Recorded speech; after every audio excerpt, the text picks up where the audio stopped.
兄弟姊妹，大家圣诞恭喜！牧师讲圣诞恭喜是请咱回应耶稣听你，大家圣诞恭喜！耶稣听你！甲咱的隔壁讲圣诞恭喜，耶稣听你。今天是待降节第4个主日，我们点燃第4根紫色的蜡烛。前面的4根紫色蜡烛代表希望、信心、喜乐和仁爱。我们在下个礼拜2，再来这个礼拜晚上有一个平安夜的礼拜，我们要点燃第5支白色的蜡烛。白色蜡烛，白光代表耶稣基督是世界的光。我相信我们当中比较年长的一些兄弟姐妹，跟我都有一个共同的经验。就是以前我们在晚上读书的时候，忽然停电那种黑是完全看不到的，我们都有经验。所以第一个动作你要做什么？找什么？找火柴。第一个动作就是完全看不到，你用摸的，开始摸抽屉，先把火柴找出来。火柴找出来以后，点燃第1根火柴，你要马上很短的时间找到蜡烛，不然火柴就会熄灭。所以找到蜡烛后，房间就亮起来。等到电来的时候，真的全部都亮了。所以我们真的是何等的需要光。耶稣基督，他来到世界，照亮世界，成为世界的光。所以在马太福音第5章，耶稣说：“你们是世上的光，光照在人前，叫他们看见你们的好行为，便将荣耀归给你们在天上的父。”耶稣他要我们成为世界的光，来影响、来照亮我们周围的人。约翰福音是使徒约翰他所写的，在整本约翰福音当中，他一直在强调3件事。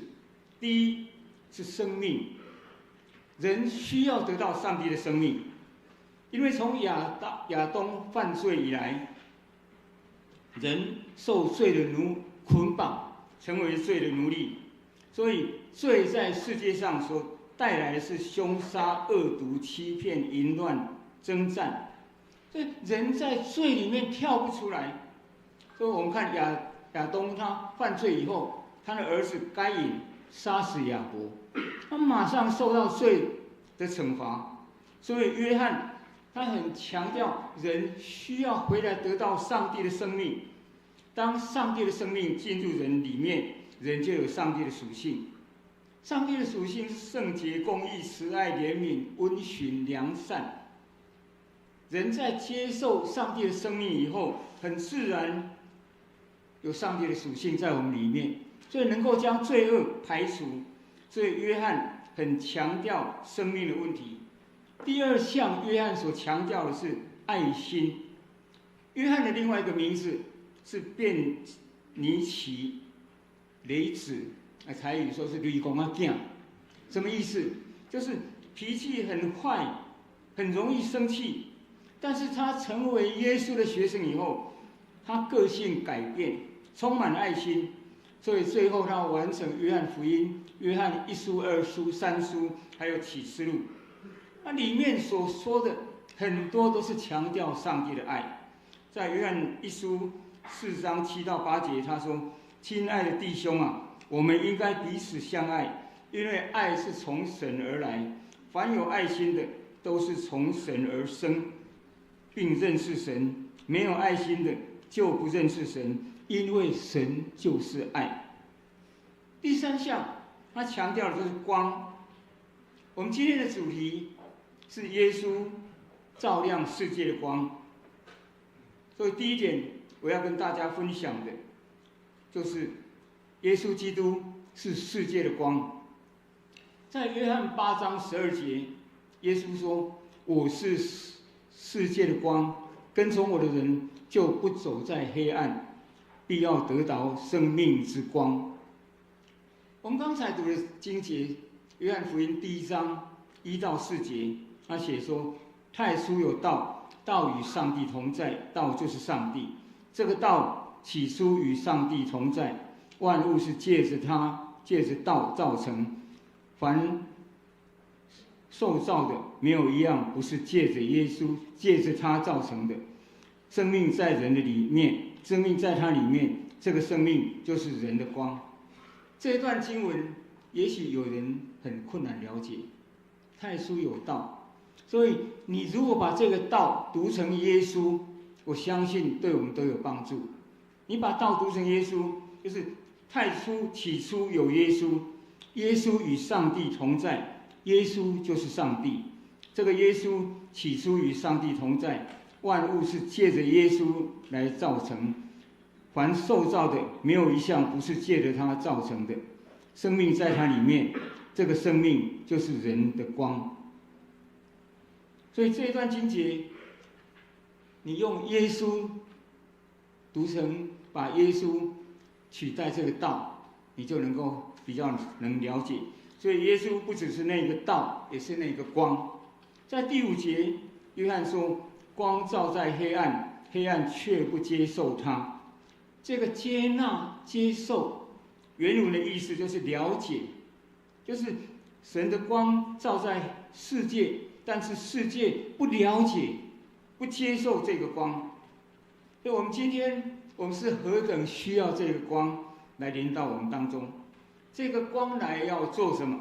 第一点，这个光要告诉我们一个正确的方向，让我们脱离黑暗，走向光明永生的方向。第二点，这个光是什么？这个光，人类，我们人常常都有一种自我感觉良好。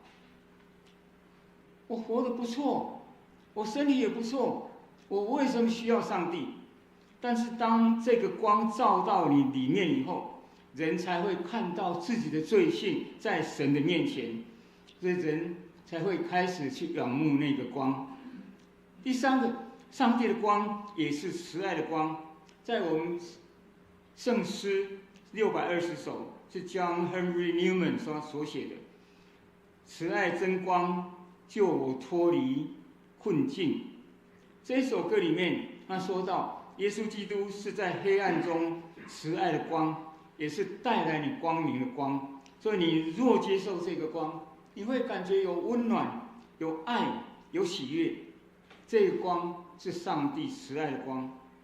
所以很多人在不认识耶稣以前，他走在黑暗中，生活在痛苦中。但是当他接受耶稣基督的光以后，里面亮起来，所以整个人成为不一样，充满平安喜乐，不止自己改变，还能够影响别人。我昨天在我们的前面广场，我有讲一个故事，就是 Catherine Marshall 她写一本书叫做《上帝与我》，它里面描述一个真实的故事，就是在1924年，美国西部一个法官，他宣判一个年轻人，18岁的年轻人，20年的有期徒刑。这个年轻人已经是第3次被法官宣判。他在很小的时候就结交一些坏朋友，所以每天都是打架、偷窃、抢劫、赌博，甚至杀人放火。他什么坏事都敢做。他从小他就立志，他要做一个让警察听到他的名字都会吓一跳那种人。他的名字叫 Stoic。母亲很早就去世。他的父亲是一个虔诚的基督徒，每天为这个儿子迫切祷告，没有灰心。但是很可惜，在他的儿子悔改信主以前，他的父亲就去世。但是祷告的力量一直延续影响这个孩子，直到他悔改信主。当他被关在监狱里面，有一次他想把这个副典狱长抓起来，当作人质，帮助他能够成功的逃出监狱。但是这个计划后来被狱方知道，所以狱方把他监狱里面有一间地牢，所以狱方把他关在地牢里面。在地牢里面，没有人曾经超过15天能够活下来的，都是不到15天就在地牢里面死去。所以在这个地牢里面有一个不成文的规定，就是你如果能够耐过15天，就把你放出地牢。每天人要被吊在半空中8个小时，晚上让你睡觉，只给你一片臭酸的面包和一杯水，所以人很快在那个情况下就死去。这个 Stoic 也是，当他被关到第12天的时候，已经快死了。在那天晚上，他躺在又黑又冷又潮湿的地板上，耶稣的光向他显现，有光照进来，耶稣出现在这个地牢里面，所以他马上认出这个人是耶稣。他心里就有一个念头，他说：我为什么会那么笨？我的人生都是用来害人，都是我的人生能够用来帮助人、有益于人，那不是有多好？当光照进来的时候，人马上看到自己的罪，所以他在地上，他开始祷告，他说：主耶稣，求你拯救我，擦去我的罪过，用你的光照到我里面，拯救我。耶稣基督奇妙的光就是这样，当他的光照到人里面，人成为不一样，人马上在那里改变。这个 Stoic 他后来居然耐过15天，所以狱方就把他从地牢放出来，经过治疗，那身体好起来。接下来他在监狱里面一切言行完全改变，所以让狱方他们都觉得不可思议。所以后来这个 Stoic 提早5年假释出狱。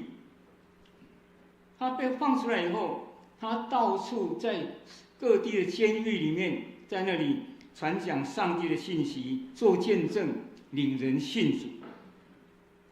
作者在1954年来到加州来探访这个人，他说这个 Stoic 虽然只有小学的学历，但是到那个时候已经写了8本书。耶稣基督的光照进人的心中，人会改变，这个很难解释，但是只要你愿意让这个光进入你的心中，这个光就能改变你。真正奇妙，那么坏的人居然能够让主来使用。弟兄姐妹，今天这个光继续照在世界上。耶稣说：我是世界的光，跟随我的人就不走在黑暗，必要得到生命之光。所以我们今天你可以不用在黑暗中行走，那个光要在你的里面成为生命之光，来引导你人生的道路，让你有一个正确的方向，让你有力量走在光明当中。耶稣基督是照亮世界的光。第二点，耶稣就是上帝的光具体来到这个世界，他不只有像日光一样，他更是上帝的光，带着真理来到世界。所以耶稣说：我就是道路、真理、生命，若不借着我，没人能到父那里去。在主前750年，以赛亚先知就预言要有大光来到这个世界上。以赛亚书9章1到2节，从前神使西布伦、拿弗他利的地受藐视，末后却使这沿海的路、约旦的河外邦人的加利利得着荣耀。在黑暗中行走的百姓看见了大光，住在死荫的之地的人有光照他们。这个光就是耶稣基督的光。所以当我们看到耶稣基督来到这个世界，他所到的各个地方都是充满着恩典。当巴底买这个瞎子，他听到说耶稣要从那里经过，他马上在那里大声喊叫，说：大卫的子孙耶稣，可怜我吧！耶稣问他说：“你要我为你做什么？”他说：“主啊，我要能看见。”耶稣对他说：“你的信救了你了，去吧。”所以一个瞎子得到耶稣的光，马上能够看见。所以光到的地方，黑暗就消失。光是代表医治，光也是代表成长。我们看路加福音19章，撒该，他原本是一个贪心、自私、到处欺负这些犹太人的一个税吏长。但是当耶稣进到他的家，当光照进撒该的心以后，撒该马上改变。他站着对耶稣说：“主啊，我愿意将我财产的一半给穷人。另外，以前我欺诈过谁，我用4倍来还他。”所以，当光照到人里面的时候，让人看见自己对人、对上帝的亏欠。所以，光能医治人，也能使人改变，使人成长。耶稣基督的话成为人脚前的灯，路上的光，能够指引我们。第3点，生命的价值是在于你能不能成为这个光，来光照世界。在韩国汉城大学有2个同学，他们成绩都很好，而且2个都是基督徒，所以他们在学校成为很好的朋友。毕业以后各奔东西，经过20年，2个人没有再见面过。其中有一个在一家股票上市公司，从基层干起，很努力。经过20年，他爬到总经理的职位。他常常都会想起那个同学，以前我那个大学同学，不知道在哪里。但是因为工作很繁忙，他也没有时间去联络。在那一年的年底，公司结账赚了很多钱，所以董事会就决定要用一笔钱来帮助一间养老院。一方面是慈善的工作，另一方面也是对公司可以节税。所以这一天，这个总经理开了一部Benz的车，来到养老院。养老院的院长在门口欢迎他，进去简报以后，带他参观整个养老院。当他走到一半的时候，看到一个人的背影，好像是他以前大学那个同学。那个人在喂一个老人吃饭，所以他走近一看，真的是他的同学，很高兴，马上把他抱起来。